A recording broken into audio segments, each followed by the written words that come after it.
itu PKS jadi paling tinggi dibanding partai-partai sama lain. Hanya PKS dan P3 yang berani di pembukaan ADAT-nya bilang partai dengan asas Islam. Jadi selain Berarti PKS ada harapan menang nih berarti nih. ada. Berarti akhirnya elit-elit partai ini jadi klaim sepihak atau mungkin mereka nggak mengklaim, mungkin mereka ideologis tapi bersenang-senang sendiri aja gitu. Iya, betul. Melakukan 20% yang menghasilkan 80%, salah satu cara untuk memperbaiki suasana politik Indonesia ini ya memperbaiki partai. Dr. Gamal, terus juga banyak hal lah, pembaruan-pembaruan yang melibatkan banyak anak muda. Kamu pribadi menangkap itu sebagai sinyal positif nggak sih? Halo, selamat datang di Jingga Bersuara, tempatnya anak muda bersuara. Perkenalkan, aku Faid. Di Jingga Bersuara ini adalah sebuah konten YouTube dan juga podcast yang punya sebuah misi, teman-teman. Di Jingga Bersuara ini adalah sebuah podcast yang disiapkan oleh Bidang Kepemudaan DPD PKS Solo, tetapi bukannya ingin membawa suara atau kepentingan PKS, suara kepentingan partai ke anak-anak muda. Jingga Bersuara ini malah punya misi untuk membawa suara anak-anak muda, membawa kepentingan anak-anak muda supaya didengar oleh petinggi-petinggi partai. Nah, selamat datang di Jingga Bersuara. Episode perdana kita kali ini kita kedatangan satu orang yang spesial. Namanya adalah Alif Alauddin. Alif Alauddin ya? Muhammad Alif Alauddin. Oke, Alif ini kita undang ke podcast perdana kita, konten perdana kita karena dia sempat menghebohkan kampusnya. Heboh gak sih, Lip, kemarin, Lip? Sebenarnya nggak pengen heboh, tapi orang-orang ramai gitu ya. Orang-orang ramai gitu. Hebohnya ini karena kemarin Alif sempat ngelakuin sidang terbuka skripsi. Iya.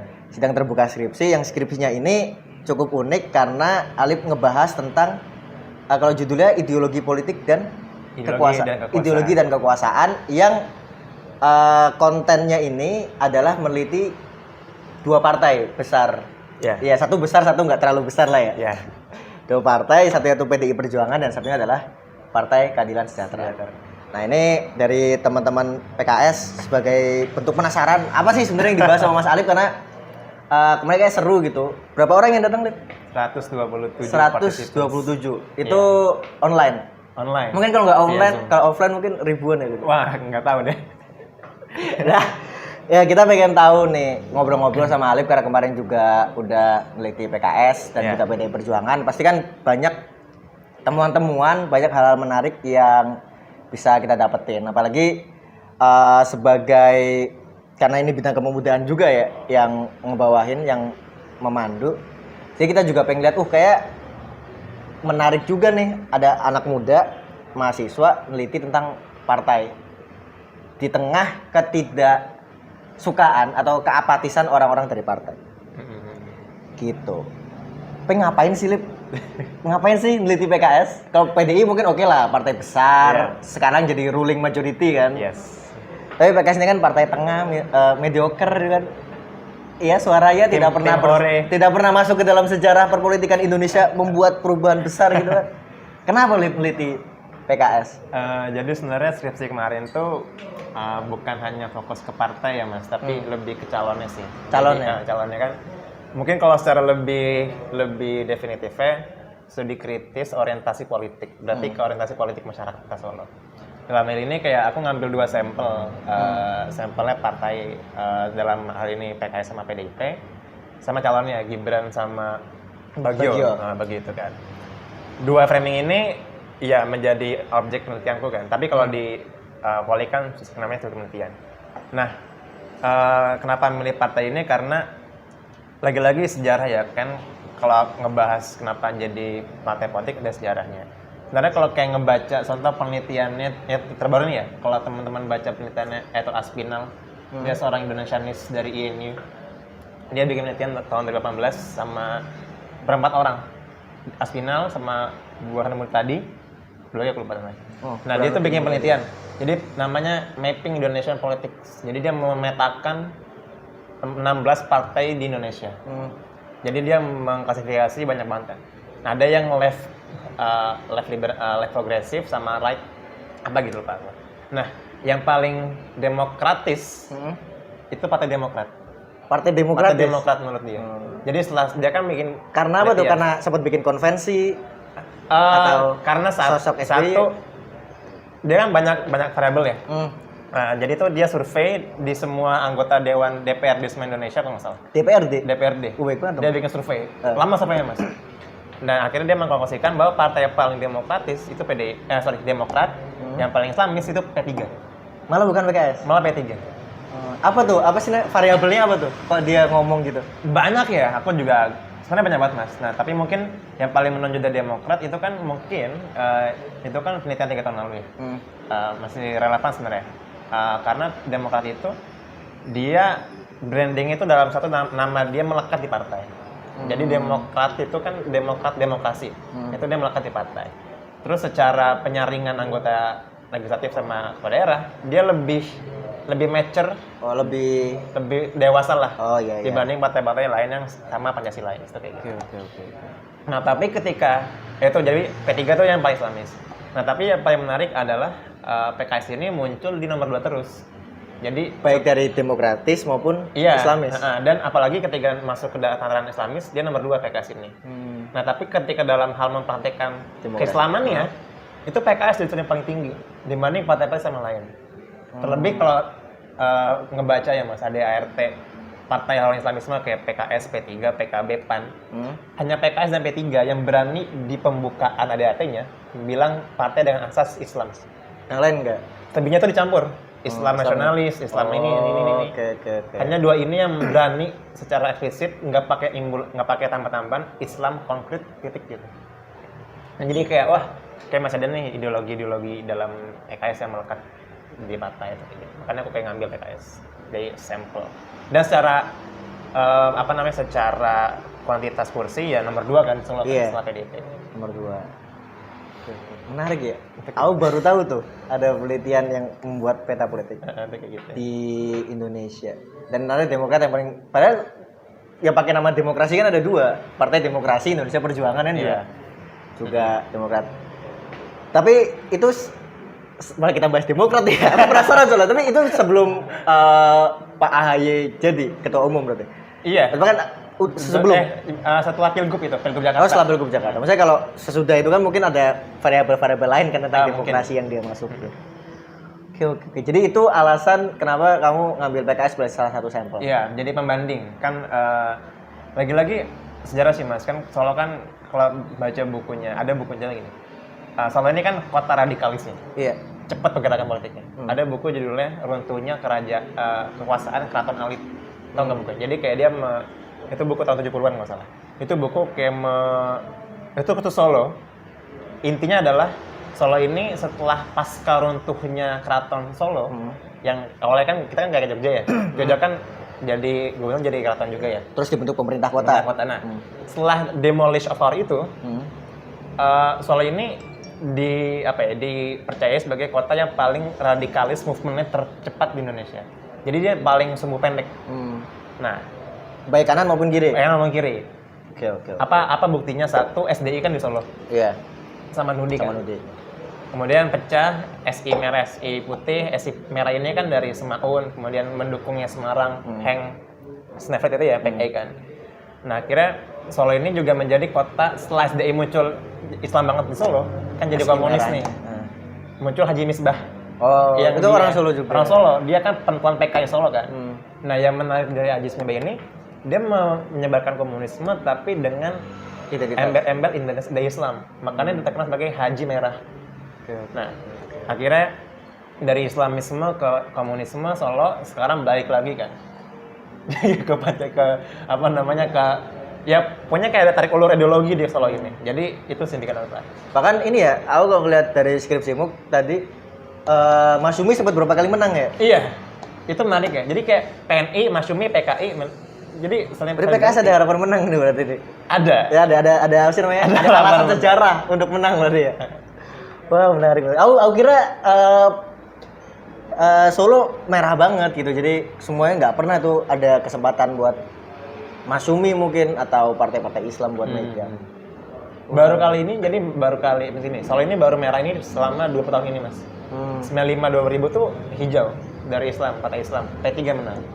Nah, 2000 pas reformasi sampai sekarang ya partai merah emang. Partai merah. Oke. Oke gitu. Menarik.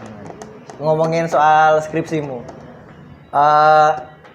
Kalau skripsi itu kan bahas tentang ideologi juga. Iya. Ideologi dan kekuasaan. Nah, sebenarnya aku nggak pasti ada perbedaan kan antara ideologi PKS dan juga ideologi PDI Perjuangan.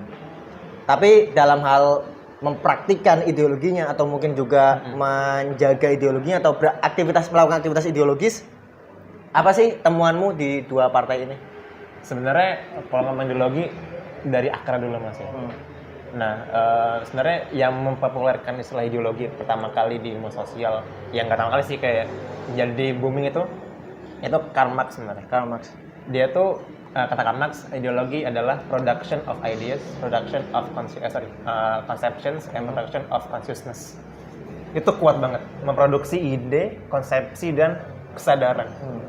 Dia tuh ingin membangkitkan kesadaran dari Nina Bobo orang-orang. Oh, ada loh ini loh yang ada bentuk loh, kesadaran kelas. Ideologi itu. Dia tuh kayak menentang kesemuan dari kapitalis liberalis. Makanya dia memutuskan ideologi. That's why sosialisme sama komunisme tuh kuat secara ideologi, bisa bertahan long lasting 70 tahun lebih, karena secara pondasi dia kuat banget. Ya. Berarti penemunya, penemu istilahnya ada loh konsep dalam hidup ini namanya ideologi itu mereka gitu. Iya. Karl Marx. Itu ideologi secara pendekatan. Nah, tapi jadi gini, semua orang-orang sosial itu mengacu itu pasti ke Marx kalau ideologi ya. Nah kan pasti ada ilmuwan Barat yang nggak suka kan. Maksudnya kayak ini terlalu dia bikin kontra paradigma. Iya, terlalu kiri nih.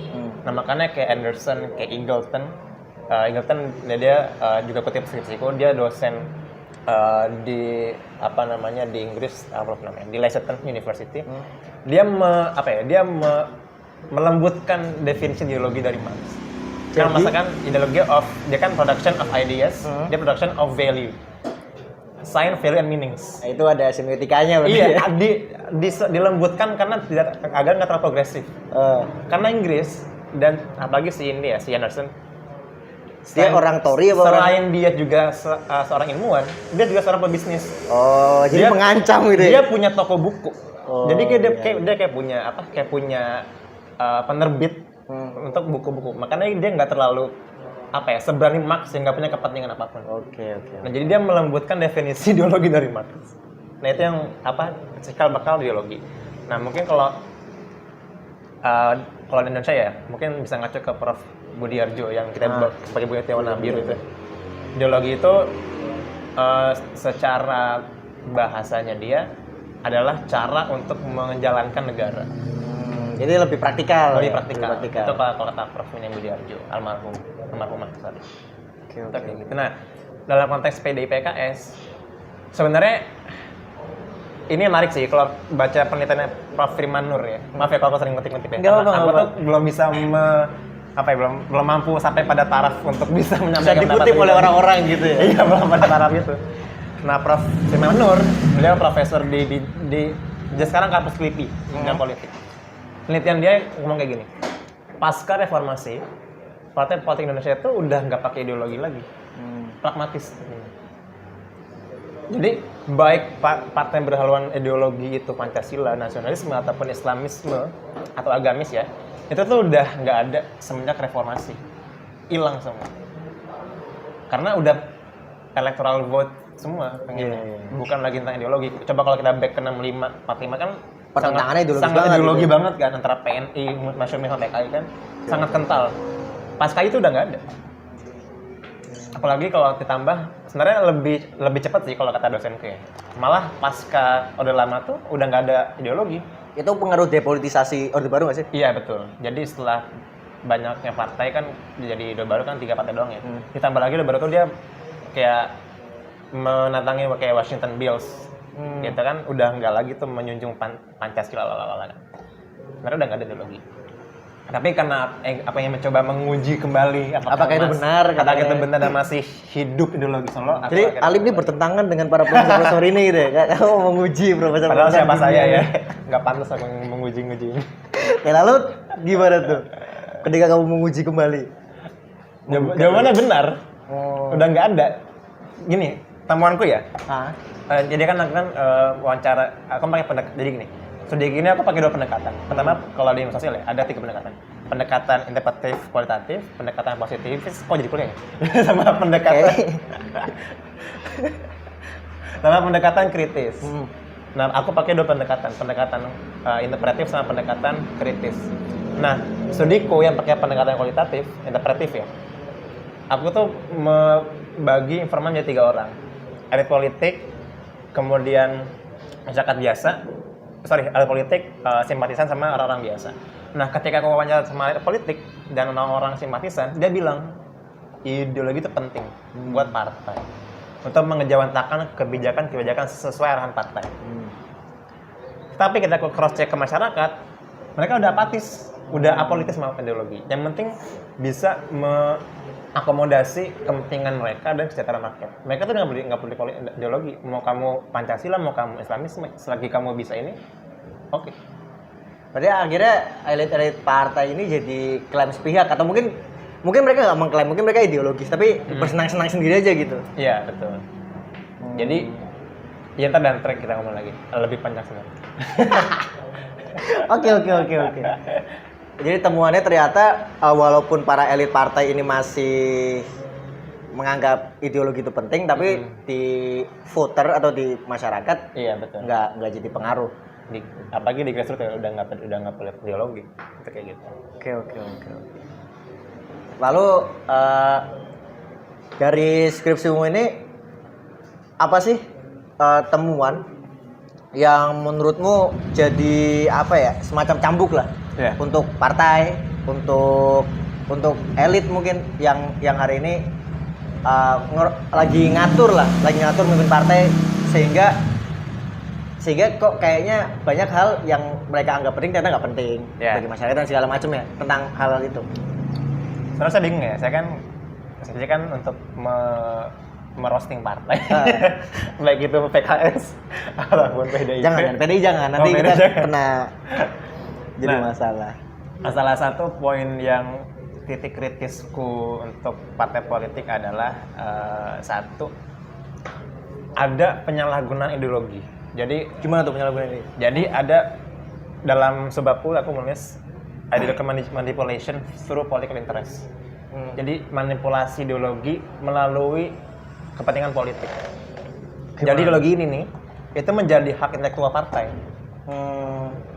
Yang mana harusnya ideologi itu sebagai tadi production of ideas, menghasilkan ide-ide. Tetapi menjadi apa ya? Seakan-akan menjadi punya partai loh. Ini loh barang politik gue. Beserta semua simbol-simbolnya. Betul. Nah, ini yang menjadi namanya, jadi ada regradasi makna ideologi gitu. Itu yang menjadi, dan akhirnya orang-orang tuh terjebak dalam hal itu. Dan itu yang jadi salah satu ini nggak sih, peruncing dari apa sih namanya, pertentangan politik sekarang di orang-orang. Jadi ada salah penyalahgunaan ideologi yang harusnya sebagai guidance of life tadi yang kata Prof. Mudiarjo sebagai cara untuk mengatur negara, ini menjadi cara untuk memengaruhi negara gitu. Jadi bukan sebagai guidance of life tapi menjadi guidance to influence. Nah, kayak gitu. Satu, jadi ideologi menjadi hak intelektual partai lah, bahasa gampang gitu. Yang kedua, jadi ini kan aku lagi ngacu ke ini ya, Pilkada Solo kemarin ya. Iya. Nah, jadi ini mungkin tren sekarang ya Mas di Indonesia ya. Partai ini tuh nggak mampu memproduksi kader. Semua partai tuh? Yang Solo ya. Oh. Dia tuh belum mampu memproduksi kader. Dalam hal ini kemarin ya.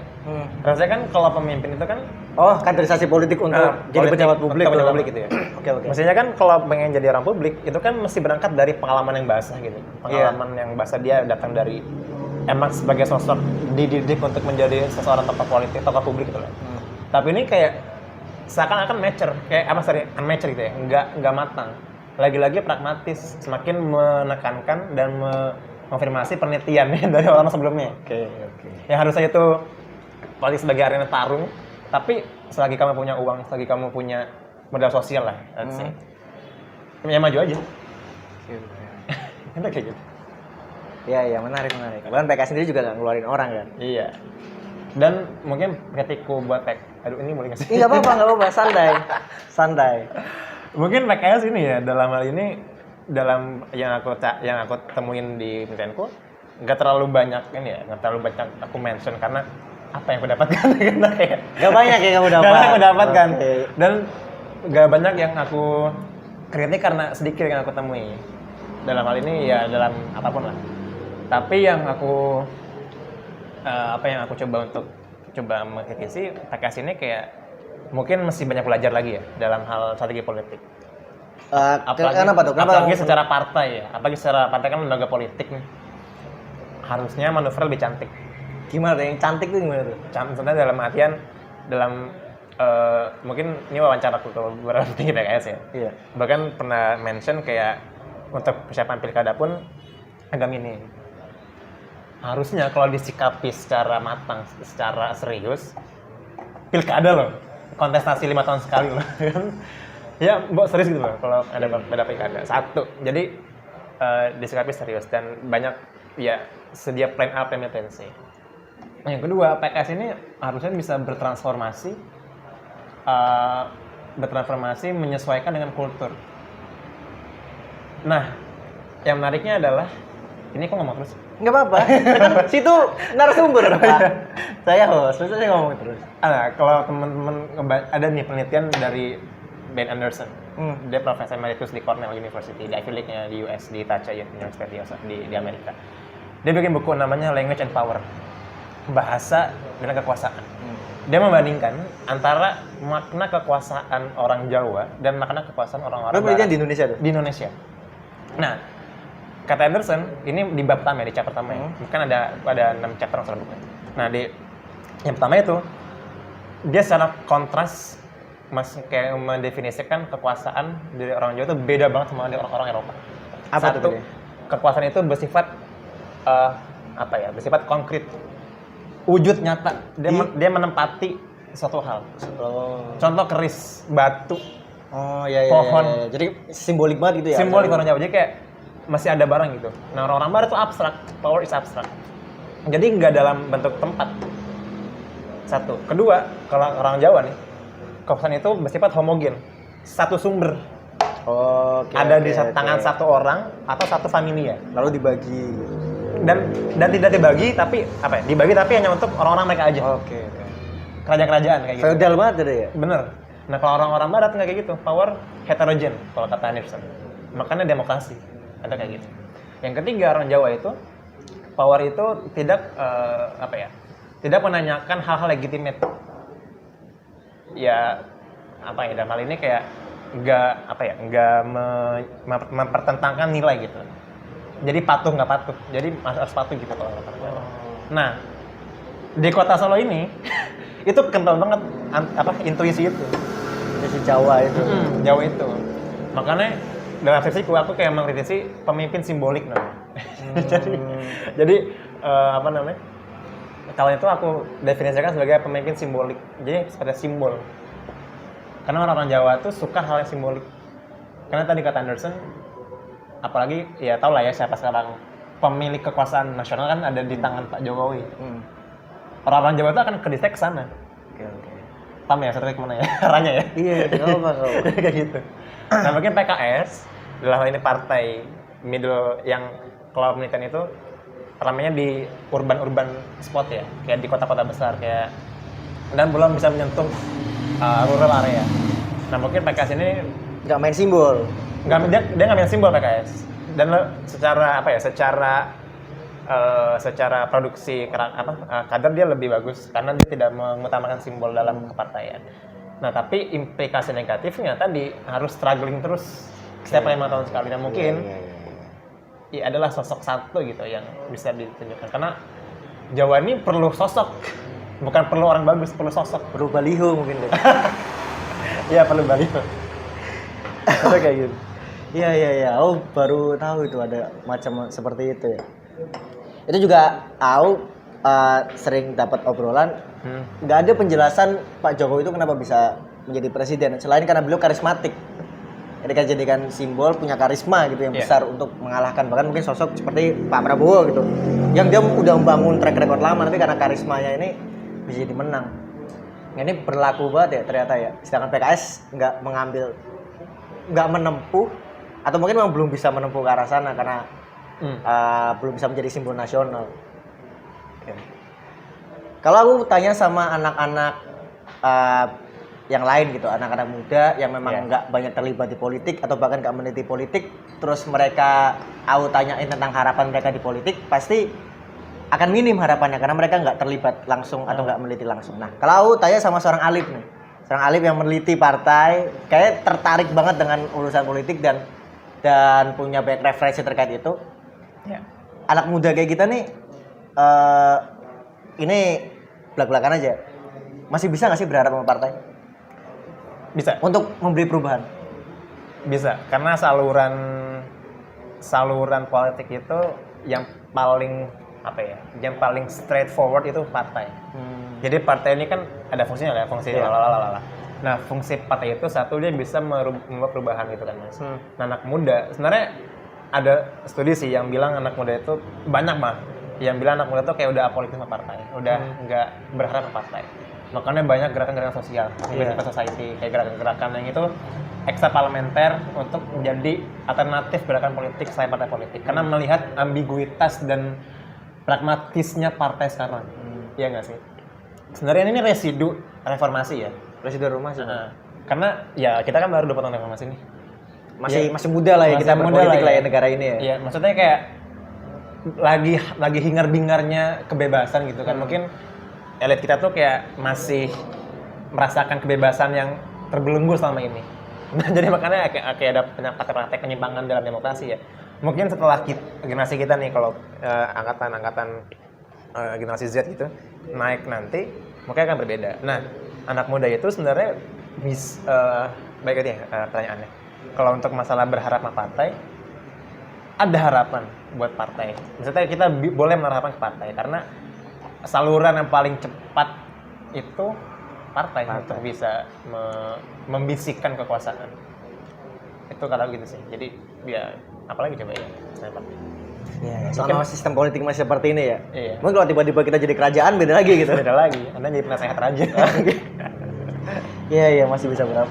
Soalnya banyak ketemu orang kayak nggak bisa diharapkan partai itu, tapi ternyata kamu berpendapat masih bisa diharapkan karena tadi yang bisa mengubah kebijakan paling straightforward itu adalah partai. Tapi apa sih yang harus dilakukan partai untuk memenuhi syarat itu? Karena itu kan idealita kan. Yes. Apa sih yang harus dilakukan partai untuk memenuhi syarat itu? Terutama untuk menjadi harapan anak-anak muda. Karena Indonesia, kalau kita ngomongin Indonesia masa depan atau kayak Pak Gita Wirjawan bisa ngomong Indonesia 2045, itu kan bukan diisi oleh yang hari ini menjadi elit partai. Tapi diisi oleh kita berdua, oleh teman-teman kita. Apa sih yang harus dilakukan partai untuk berubah sehingga bisa diharapkan sama kita-kita ini? Malah kayak orang-orang saintis di dalam politik, dalam sosial itu pun gak berkecimpung di politik malah. Mereka tuh malah lebih suka bersuara di luar lingkaran politik. Iya, oke. Satu itu. Dan sebenarnya harapan apa ya tadi ya terkait itu, partai itu bisa bertransformasi. Kita masih bisa belajar sama Australia, Mas. Gimana tuh Australia? Dia mereka dua partai apa enggak sih? Apa multi partai? Dia multi, tapi yang paling besar itu partai sekarang sama partai labornya dia, partai buruhnya. Dia walaupun mengambil sistem liberalis itu ya, sistem yang bebas ya, tapi dia juga seimbang secara sosialis. Contoh kemarin kita ke corona itu. Bahkan labor market itu kayak ACC bills untuk bantuan ke orang-orang Australia. Negara sekapitalis Australia bahkan masih ngasih bantuan sosial ke warganya. Indonesia yang negara. Amerika vaksin aja gratis tanpa perdebatan. Tanpa perdebatan. Kita masih perdebatan. Nah, partai politik itu sebenarnya untuk menuju tadi ya yang kata mungkin yang di masa Pak Gita Wirjawan yang dengan dia kan terkenal dengan simbol bangga berbangsanya dia kan. Dia pernah bikin hashtag gitu, bangga berbangsa. Partai itu mesti bertransformasi, ngambil langkah percepatan ya dalam hal ini, dalam bidang satu yang paling ini nih yang paling biar nggak lucu ya, karena anak muda kan sering menangkap hal lucu dari partai ya. Kok partai gini, banyak tingkah banyak baliho lah waktu apa namanya kemarin badminton menang. Iya, maksudnya itu kayak itu udah nggak zaman ya, kayak butuh konsultan marketing deh partai sekarang deh. Jadi biar bisa menangkap behaviorism dari teman anak-anak muda ya. Karena kan market terbesar kan anak muda sekarang. Iya betul. Iya nggak sih? Dapatnya tuh nggak menangkap itu. Dia masih fokus ke orang-orang elit zamannya gitu. Padahal kan secara 20 tahun ke depan ya marketnya kan anak muda, ya menjadi ganti mereka juga anak muda. Iya. Tapi itu secara marketing politik dan secara strategi politik belum sampai sana. Bahkan ada partai yang bangun dari anak muda itu buat apa ya? Kalau itu buat apa gitu? Jadi partai itu belum mampu ya, maksudnya harusnya tuh bisa menyesuaikan objek apa ya? Objek jualannya lah bahasa kasarnya. Objek jualannya. Konsumennya lah ya. Konsumennya, tapi belum kasih itu. Itu satu. Jadi secara marketing masih sesuaikan. Apalagi yang kedua ini ya, secara kebijakannya harusnya tuh partai nggak pragmatis lagi sih, tapi ini agak sulit ya. Mungkin Namanya nggak menang dong bos. iya, mungkin agak Kita juga cari menang, partai kan juga cari menang. agak idealis ya. Masalah itu. Ya itulah agak susah kalau gitu. Iya nggak apa-apa, samain aja. Siapa tahu kita bisa berubah dalam sebulan 2 bulan ke depan. Kalau pengen lebih mencetak kayak ya karena kita presidensialisme ya, nggak kayak Malaysia. Malaysia sebenarnya kalau secara clash itu bagus sama Malaysia sih. Lagi rame sekarang kan? Ya lagi rame. Apa sih lawan? Partai pembangkang kayak posisi mereka tuh yang Anwar Ibrahim, dia lebih frontal secara politik dibandingkan partai kerajaan, partai pemerintahnya. Kita tuh nggak di titik itu gitu. Ya karena PKS doang yang oposisi kan. Sebenarnya ya majority rules. Nah lagi-lagi ini mengafirmasi bahwa politik di Indonesia tuh ya pragmatisme banget, kental pasca reformasi. Dan apakah kita bisa balik ke tahun 65, tahun 45 itu? Mungkin perlu gebrakan dalam hal institusi politik, entah partai, entah lembaga-lembaga partai, lembaga-lembaga politik. Ini yang agak struggling orang-orang, Iya. scholars dan orang-orang praktisi dunia politik. Karena amanat reformasi yang korupsi terus Iya, HAM juga sampai sekarang nggak selesai kan. betul. Gitu. Dan beberapa suara-suara reformasi partai kan sempat digaungkan lah, kayak misalkan partai dibiayai negara supaya meminimalisir korupsi. Oke. Tapi aku pribadi percaya sih, ibaratnya kalau kita itu pakai hukum Pareto ya, melakukan 20% yang menghasilkan 80%, salah satu cara untuk memperbaiki suasana politik Indonesia ini ya memperbaiki partai. Itu 20% yang berpengaruh 80%. Sama kayak misalkan korupsi kalau KPK mau strategis, yang dibenahi ubuk-ubuk aja terus kepolisian sama kejaksaan, karena kalau kepolisian kejaksaan bener, situasi hukumnya jadi lebih bagus. Yes. Gitu. Oke. Tadi ngomongin tentang harapan terhadap partai. Nah, aku geser dikit, kemarin yang agak rame nih di Twitter itu kayak kemarin waktu ganda putri kita dapat Olimpiade, itu kan rame banget tuh. Grace Mapri. Grace sama Apriani ya. Rame banget politisi-politisi yang dalam tanda kutip numpang tenar itu, numpang tenar, masang-masang ucapan-ucapan, terus akhirnya jadi bercandaan itu. Yang ini menjadi bagian dari ya bahkan semua partai ya, bahkan PKS sendiri kan juga sebagai salah satu yang paling baik dimension kan. Yang paling banyak dimension ya. Ini kan sebagai hal aktivitas yang aku baca sebenarnya mereka pengen dekat dengan anak-anak muda, tapi jadi wagu, jadi nggak oke gitulah. Nah, apa sih hal-hal yang paling absurd, paling nggak jelas, paling ngehe lah bahasanya, yang apaan sih gitu, yang pernah dilakukan oleh PKS yang menurut kamu nggak banget gitu, supaya didengar oleh para petinggi partai. Insya Allah aman kok nasibmu. Ini disclaimer ya para asatis sekalian. Apa Lip? Supaya ini juga jadi perbaikan juga kan. Mungkin bapak-bapak atau ibu-ibu pengennya itu nggak gitu, karena mereka kira itu oke gitu. Gimana Lip? Yang absurd yang pernah PKS lakukan ya. Mungkin satu ini ya, aku mungkin mengapresiasi dulu ya. PKS kan setelah Munas kemarin kan mengganti ADART, mengganti logo, Iya. Mars segala macam.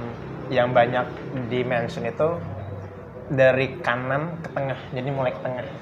Secara spektrum tadi, yang oleh brandingan Islamisme banget, mulai ke tengah. Apalagi logonya yang oleh Ka'bah jadi bulat. Ya kan? Bulat kan kayak melambangkan nggak ada sudut di antara kita. itu. Ada orang ngomong kayak gitu. Satu. Jadi lebih ke milenial. Nah, mungkin sebenarnya banyak ya. Gak apa-apa, sebutin aja. Kita masih punya banyak waktu untuk melakukan itu. Satu tadi yang baliho tadi. Ya. Maksudnya bukan baliho kayak poster flyer, ucapan selamat dari elit partai, banyak ya punya banyak lah anggota partai, anggota parlemen, ketua fraksi di baik daerah maupun di nasional yang mengucapkan itu. Nah itu nggak perlu ngapain bikin flyer gitu. Impactnya apa? Ya udah kalau pengen ngucapin ya dari secara partai aja gitu. Contoh Muhammadiyah, dia tuh nggak pakai embel-embel, bahkan nggak pakai logonya Muhammadiyah untuk penyatutan selamat untuk pada partai kita kemarin. Nggak perlu karena orang tuh udah nggak peduli lu siapa gitu. Satu, jadi kayak PKS tuh jangan ikut-ikutan dalam romantisme itu. Jadi kayak harus melawan arus romantisme tadi ya. Satu tuh kayak jadi apalagi branding PKS kan memang Islam ya. Maksudnya kayak masih kebawa intuisi Islam tadi. Iya. Nggak perlu satu. Kedua kayak mungkin ini mungkin aku berbeda ya dari orang lain. Maksudnya kayak pemahaman tuh kayak terhadap pemotongan gaji. Gaji anggota dewan di DPR, baik di DPRD kota maupun provinsi maupun di nasional, terkait contoh ada bencana alam, PKS kan nomor 1 ya, memotong gaji anggota dewannya untuk disumbangkan ke orang terdampak. Ngapain? Ya, kenapa? Kenapa yang potong gaji anggota parlemen? Ya, yang bisa dipotong cuma itu kan. Karena gini, anggota parlemen Iya. itu tuh apa ya?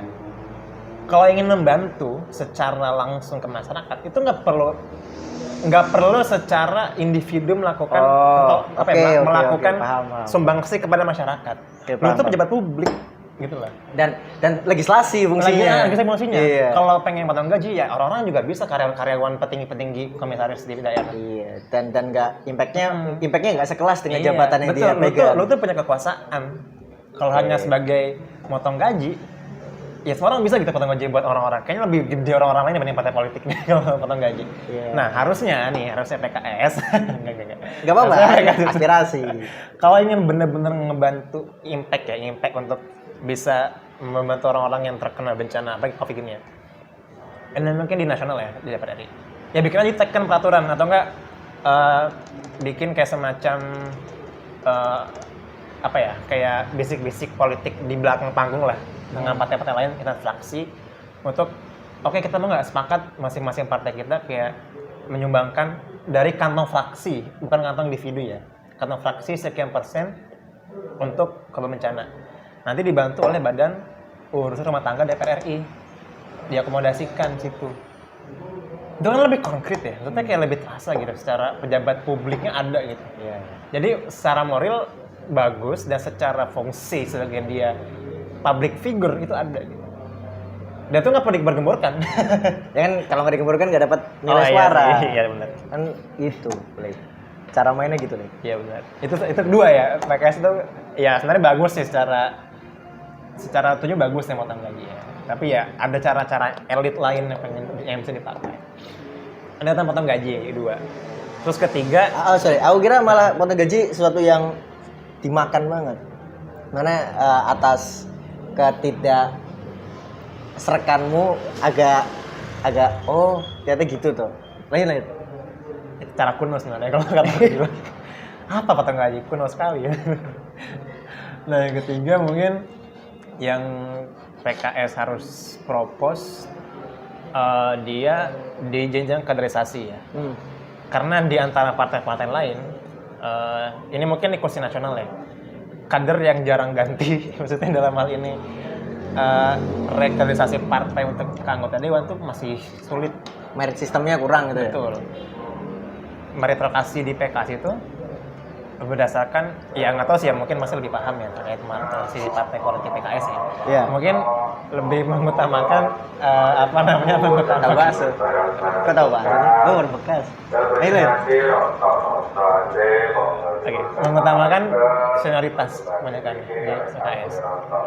Kalau kita bercermin ke Demokrat tuh kataku dia lebih bagus, bagus ya secara ini, apalagi dia bikin konvensi presiden tahun 2014 bilang itu ya banyak nama-nama kayak Pak Gita Wirjawan, Dina Pati Jalal, Anies. Anies Baswedan juga pernah masuk.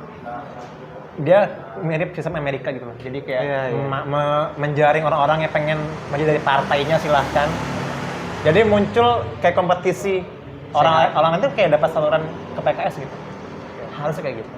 Nah mungkin jenjang PKS yang panjang, ya, yang panjang tadi orang-orangnya kayak agak Enggan gitu. enggan Mengikuti jaga semua jarak. prosesnya gitu. Karena jenuh. Jenuh. Karena ya mungkin lagi-lagi ke pragmatisme tadi ya, pragmatisme lagi.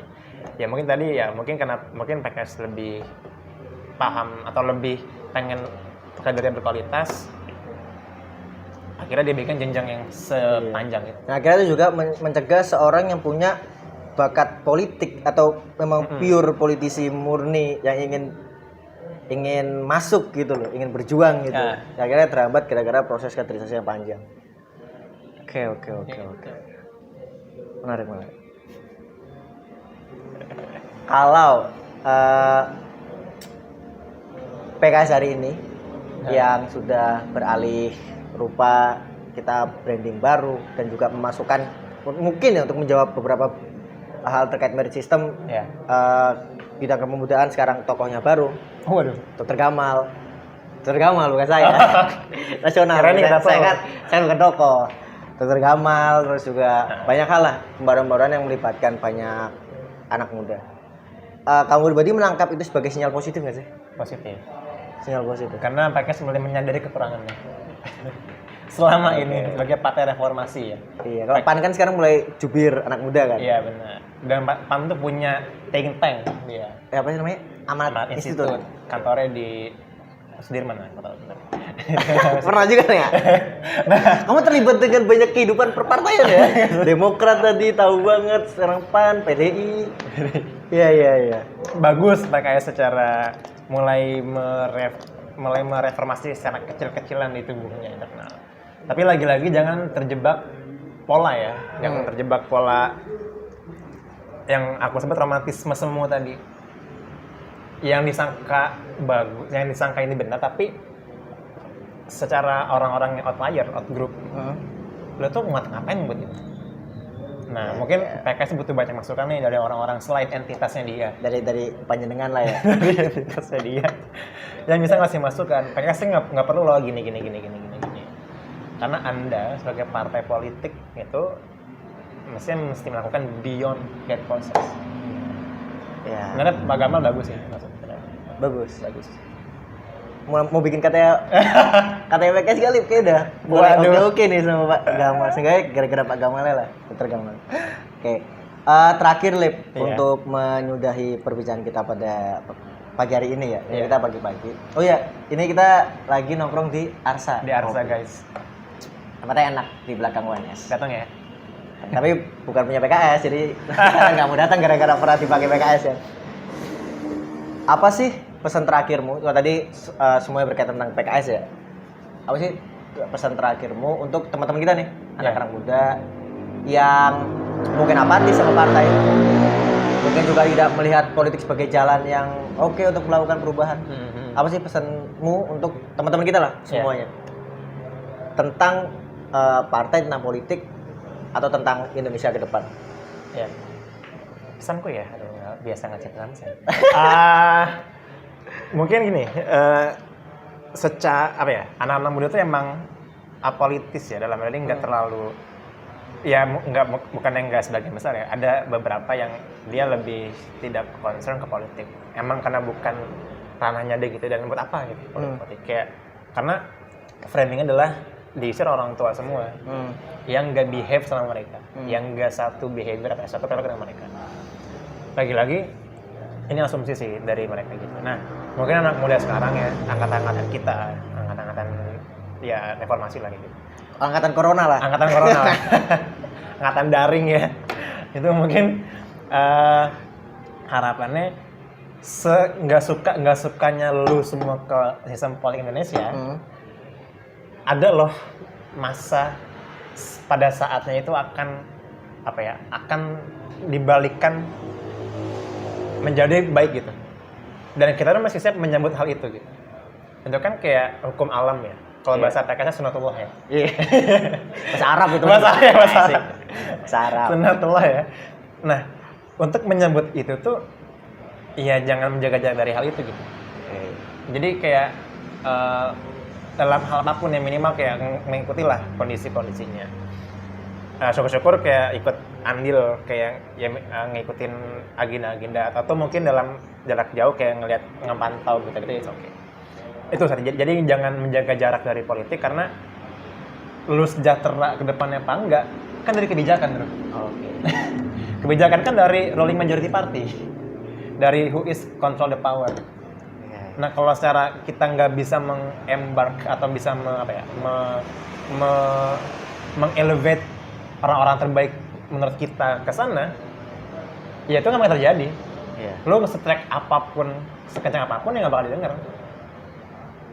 Itu mungkin kalau aku. Terima kasih banyak Alif atas pesan-pesannya. Aku nangkep banyak hal, banyak pembelajaran dari obrolan kita pagi hari ini.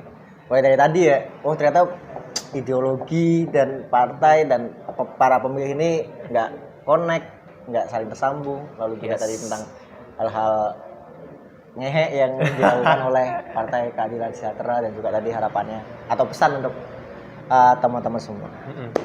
Itu dia Alif Alauddin. Selamat melanjutkan aktivitas. Makasih banyak udah mau sharing-sharing ke kita.